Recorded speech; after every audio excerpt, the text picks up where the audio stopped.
Hello everyone, welcome back on my YouTube channel. Production management में आज के lecture में हम लोग डिस्कशन करेंगे आईएसओ से।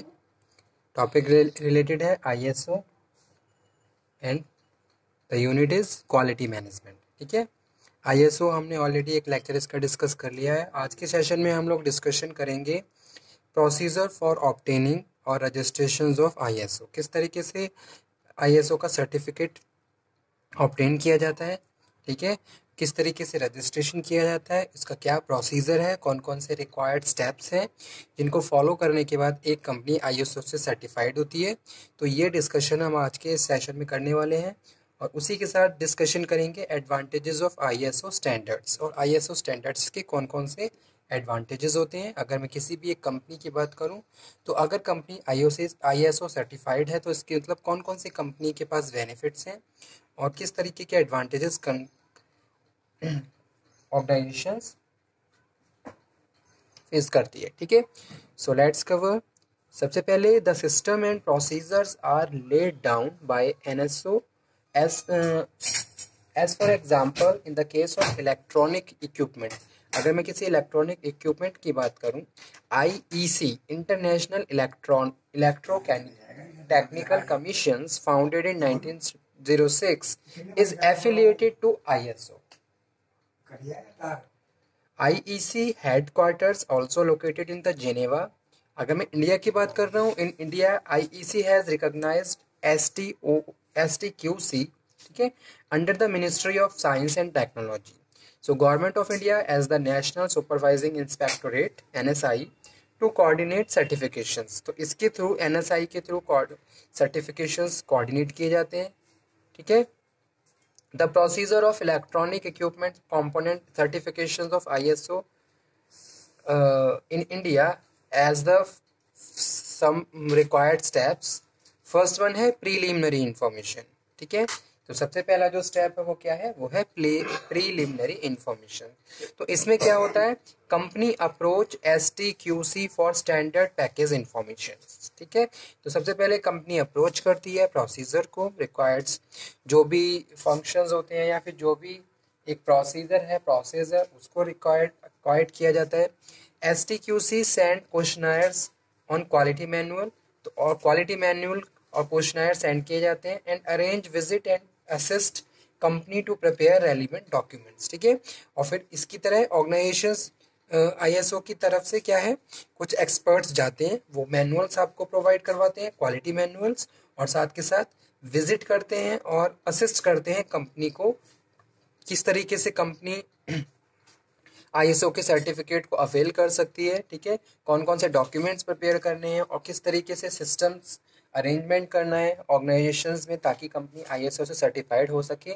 तो ये सारी प्रीलिमिनरी इंफॉर्मेशंस है जो स्टार्टिंग पॉइंट है और फर्स्ट स्टेज है आईएसओ सर्टिफिकेट ऑब्टेन करने का। ठीक है, कंपनी को खुद को रेडी करना होता है और जो भी रिक्वायर्ड डॉक्यूमेंट्स है वो पूरे करने होते हैं और साथ के साथ जो भी रिक्वायर्ड रिसोर्सेज हैं उनको अप्रोप्रिएट प्लेस पे एक तरीके से स्ट्रक्चराइज करना होता है। ठीक है, उसी के बाद जब ऑडिटर्स आते हैं, विजिटर्स आते हैं, तो वेरिफिकेशन होता है। वेरिफिकेशंस के बाद डॉक्यूमेंट चेक्स होते हैं और डॉक्यूमेंट चेक होने के बाद ही प्रोसेस जो भी सर्टिफिकेट है, रजिस्ट्रेशन है, उसका प्रोसेस कंप्लीट होता है। ठीक है, तो पहले स्टेप में यही है, जो भी रिक्वायर्ड इन्फॉर्मेशन है वो प्रोवाइड करवाना, डॉक्यूमेंटेशन कंप्लीट करना और जो भी रिक्वायर्ड रिसोर्सेज है उनको स्ट्रक्चराइज करना।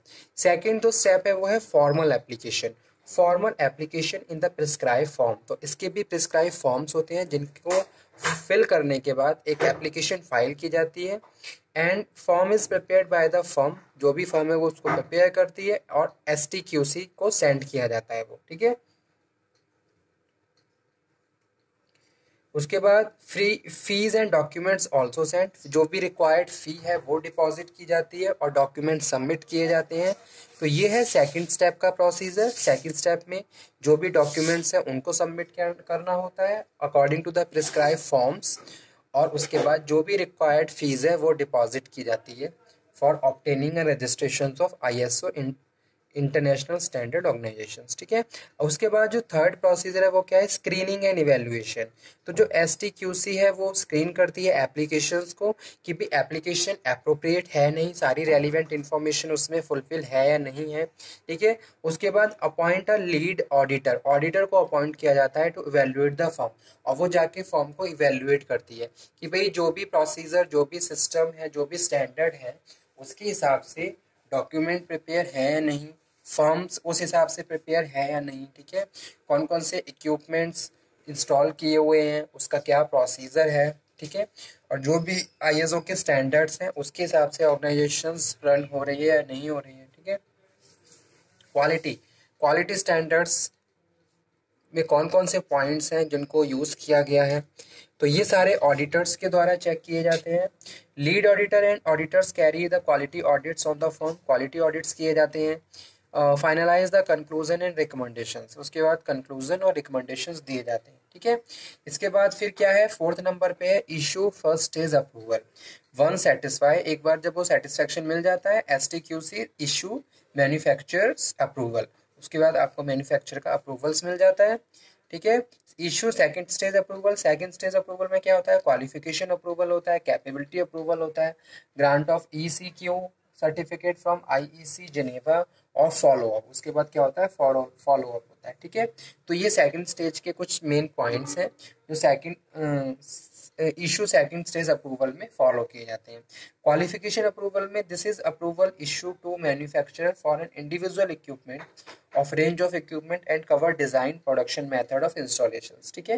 Capability approval is issued to a manufacturer certifying the quality standard and the process and the technology, क्या क्वालिटी स्टैंडर्ड है, क्या टेक्नोलॉजी अडॉप्ट की हुई है, जैसे कि PCB hybrid connector process line are given the approval to the entire process and not individual component, ठीक है। इस तरीके से ये सारे अप्रूवल्स किए जाते हैं, तब जाके फाइनली ISO का सर्टिफिकेट इशू किया जाता है, ठीक है। तो ये प्रोसीजर थे। इसके बाद आ जाइए किस पे, advantages of ISO standard.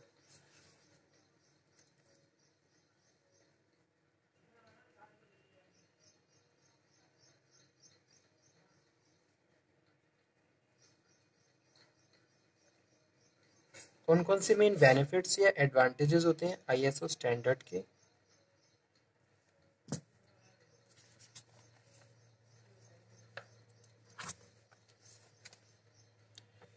ISO standards give advantage to those holding their certification. Some of these advantages are briefly discussed. First one है for users, users के लिए कौन कौन से advantages हैं, confidence in quality,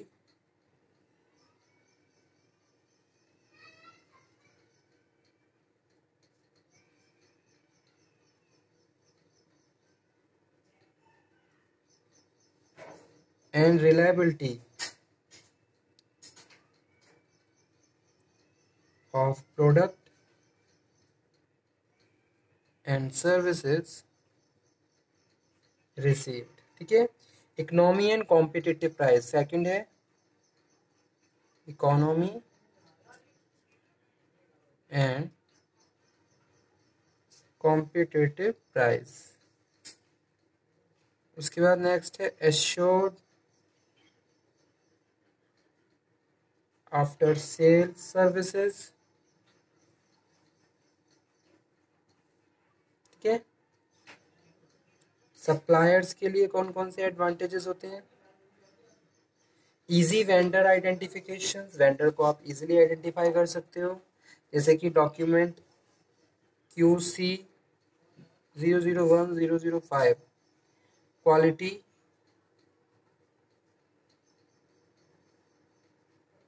product list is available for reference. Rationalizations of component product based on international standard specification. Simplified control, long range control. Availability of worldwide online database called CODUS, ठीक है। उसके बाद third number पे है for manufacturer,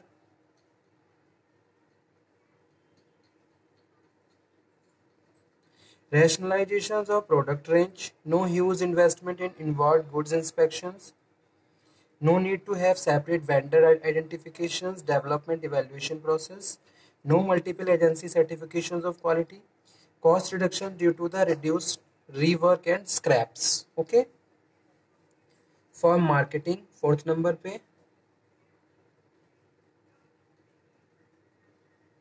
global visibility रहती है, provide national और international reputation है आपकी, कॉम्पिटिटिवनेस है, एश्योर्ड इंटरनेशनल क्वालिटी लेवल, आपने इंटरनेशनल क्वालिटी लेवल को एश्योर किया हुआ है, ठीक है, तो अपने आप में एक ये एक आपकी गुडविल मेंटेन करता है। कॉम्पिटिटिवनेस है, आप क्वालिटी स्टैंडर्ड आप फॉलो कर रहे हो और आपका सर्टिफिकेट है, तो इट मीन्स आप कॉम्पिटिटिव हो, आप एक स्ट्रॉन्ग कॉम्पिटिटर्स हैं अदर्स के लिए, ठीक है। और ग्लोबल विजिबिलिटी रहेगी आपकी, अगर किसी भी एक कंपनी के पास ISO सर्टिफिकेशन है, इट मीन्स कि उसकी ग्लोबल विजिबिलिटी है, उसकी अपनी एक ग्लोबली अपनी एक पोजीशन है, रेपुटेशन है। अगर किसी भी किसी भी लाइन इंडस्ट्री लाइन की बात की जाए, जैसे कि इलेक्ट्रॉनिक्स की बात की जाए या ऑटोमोबाइल्स की बात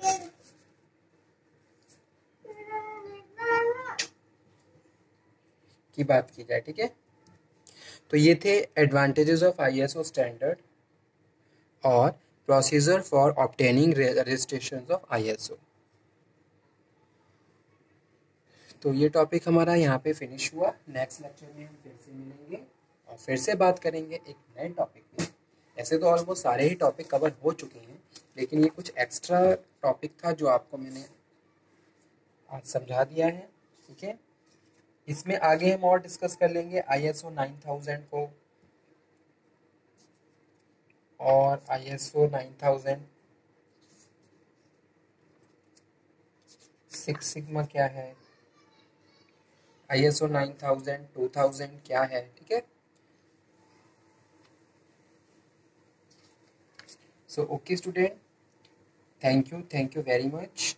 अगर किसी भी स्टूडेंट को कोई भी डाउट हो, कोई क्वेरी हो, तो मुझसे वो डिस्कशन कर ले, ठीक है।